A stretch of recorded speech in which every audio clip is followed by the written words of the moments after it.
Welcome to the Business Resilience Decoded podcast, brought to you by Asfalis Advisors and the Disaster Recovery Journal.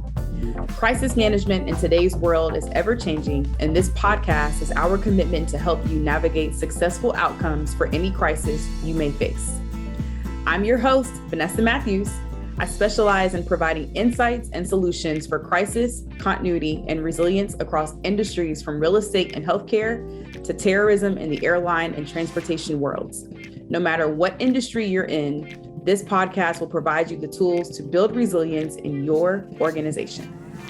Welcome back to another episode of the Business Resilience Decoded podcast. I am your host, Vanessa Matthews, and today's podcast, we're going to talk about leadership and how it impacts your policies, your processes, your plans, your playbooks, and your practices.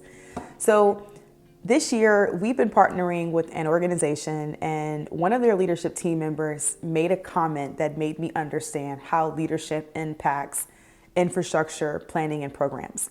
And that comment was, we have a plan. We have all these plans, but these people who are in these plans have no idea that they're in the plan. And it was a light bulb moment for me. One, they were right, but two, it also showed me the importance of how leadership impacts organizational resilience, crisis management, etc. And so we're going to talk a little bit about what does a policy, a process, a playbook, what do those things mean? And then ultimately, what does effective leadership look like?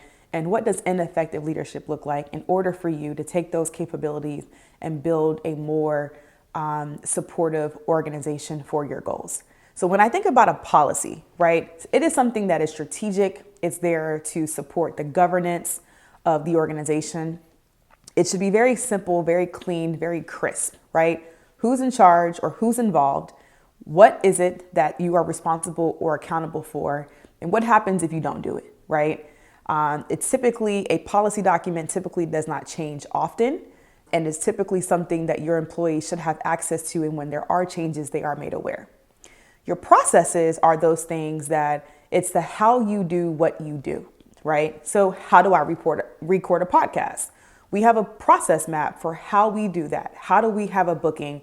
How do the guests know what their role is every single time so that it's rinse and repeat? So there's a standard process that helps us to do that. And then we have a playbook, right? So the playbook is really the details. It's the guide, it's the action steps. It's almost like your standard operating procedures that help you as an organization or a function to know what do I do if. So for example, when we're helping a customer build a playbook for their continuity or their crisis programs, our playbooks typically center around four things. What happens if you lose your people? What happens if you lose your suppliers? What happens if you lose the facility or the building? What happens if you lose your technology? No matter what the crisis is, what happens if those four things are not available? And how do you continue the function of human resources, of marketing, of podcasting, of running a business? Lastly, your practices, right? So the practices, you have policy, but then there's action or behavior. And the difference is practice. And sometimes our practices are spoken or they're unspoken. And so that's important for us to take into consideration what policy might say versus what the behaviors and what people actually do in the business. So now that we're clear about those four things, now let's talk about leadership. So what does it look like when you have ineffective leadership, and what are some of the signs that you want to be aware of? Well, there's a few things. Just think about a previous employer or someone who you may have worked with in the past that just may not have been the best leader to really support you and help you grow. Typically what that looks like is poor communication, a lack of focus, a lack of vision, minimal relationships or partnerships within the business as it relates to resiliency and crisis management, right? Maybe there's a lack of participation. People don't show up. People are unclear of their roles. Hey, I'm in the plan, but I didn't know I was in the plan. That's a great sign, right? Leadership that has no idea even that your department exists or what you're doing. If you lack a budget or lack the proper resources to truly build an adequate framework, those are typically some of the signs that we see as a leader, as well as departments that are lacking some of the support and truly effective leadership to move the dial forward. So what does effective leadership look like? My definition of effective leadership is, do I have everybody in the same boat? Are they rowing in the same direction? And are they all focused on the same strategy? Simply put, to me, that's effective leadership. Because typically one size doesn't fit all with leadership. Effective leaders build trust. Effective leaders think with their people first. Effective leaders start with why, then their how, then their what. Effective leaders are focused. They have a clear vision. They motivate and they inspire their teams and their people. And they're really great about helping their employees, their partners, and even their customers to do things that they probably would have never done before if it wasn't for their leadership and their vision and the hope or the belief that they create in that environment.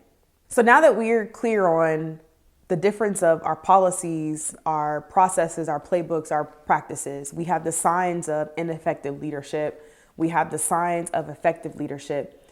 How do we get leadership and those 4 Ps? How do we align those 2 things so that you and your organization can be successful? It really goes back to the 3 things about effective leadership. Everybody in the same boat, right? So number 1, who are your stakeholders? Who are they and why do they care, right? I always think about, if we're going to talk about anything, if we're going to post anything, if we're going to do anything, what's the so what? And why does it matter to this person, right? And so I love the golden circle that Simon Sinek has talked about for years in terms of start with why, because our stakeholders, in order to get them in the boat, we have to be clear on their whys, and their why might be different than our why. But how do we ensure that we're clear about their why and how we can add value to them? So that's number 1. So get everybody in the same boat. Now, how do you get everybody rowing in the same direction? What gets measured gets managed, or what gets funded gets managed, right? So going back to KPIs, we have another episode that we've done on attracting top talent and high performing teams. And we talked a lot about the importance of building KPIs that our customers have found value in. Getting everybody rowing in the same direction is all about your performance, your KPIs, because you help to drive accountability. And people appreciate when there are clear expectations, when they know exactly what you want them to do, what you don't want them to do. And they even have a greater sense of knowing how they fit in and what they're doing well, when you can clearly tell them how are they meeting the goals and the KPIs, and they can see how they contribute to the overall success of the team, the function, or the department. And so creating a dashboard for your resiliency department so that everybody is clear about, no matter what role or what group you support, right? What are the KPIs? What are the goals that we're going to hold this team or this group accountable for? And then how do we do the right things to make sure that you have what you need and that you are supported? So everybody in the same boat, rowing in the same direction. Number 3, moving towards the same vision. How do you do that? We have to be consistently consistent, right? And so what does that look like? To me, it looks like a couple of things. In our profession, we do a lot of confusing people. Business continuity, crisis management, operational resilience, all these words that basically mean, can I prepare, respond, and recover to a disaster, period, right? So how can we be consistent? It's consistency with our language. It's consistency with our program. It's consistency with the outcomes. It's consistency with the engagement. It's consistency with the measuring. It's consistency with making sure that we're supporting what leadership wants and what they need. It's consistency with, does our team know the strategic plan of the business? Has our team read our sustainability plan? Has our team read, depending on if you're a publicly traded company, have you read the 10K report? Do you know how the board talks about risk? And how does everything that you do consistently match up to what your organization is looking to accomplish? And so those are the things that we believe are enabling and supporting businesses from having leadership affect your policies, your processes, your plans, your playbooks. One thing we always tell clients is those 4 things, those are deliverables, but they're not outcomes, right? So you might want to plan, and that's great, but what's the outcome of that plan?